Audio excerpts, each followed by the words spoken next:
ప్రభునందు ప్రియులారా, ప్రభు నామమున మీకు వందనములు. ఈరోజు దేవుని యొక్క వాక్య ధ్యానము యాకోబు పత్రిక 2వ అధ్యాయం 1వ వచనము. నా సహోదరులారా, మహిమా స్వరూపియగు మన ప్రభు అయిన యేసుక్రీస్తును గూర్చిన విశ్వాస విషయంలో మోమాటము గలవారై ఉండకుడి.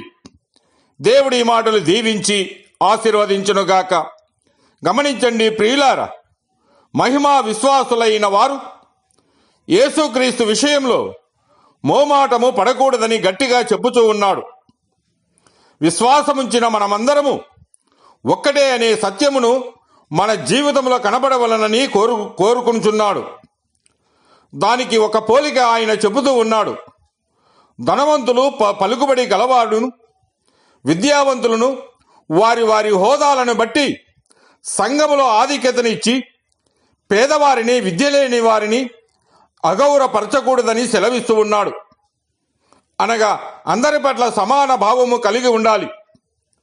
సంఘములో తారతమ్యాలు ఉండకూడదని పరిశుద్ధాత్మ దేవుడు బయలుపరుస్తూ ఉన్నాడు.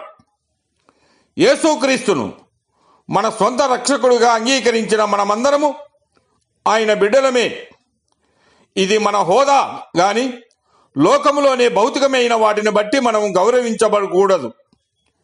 కనుక ప్రియులారా, లోకములో ఒక ఇంటిలోని సోదర సోదరీలు ఎట్లుందరో అంతకంటే ఎక్కువగా ప్రభువు యొక్క ప్రేమను బట్టి ఒకరిని ఒకరు ప్రేమించుకొనుచు సమాధానము, పరిశుద్ధాత్మ కలిగించు ఐక్యతలో ముందుకు సాగుదాం.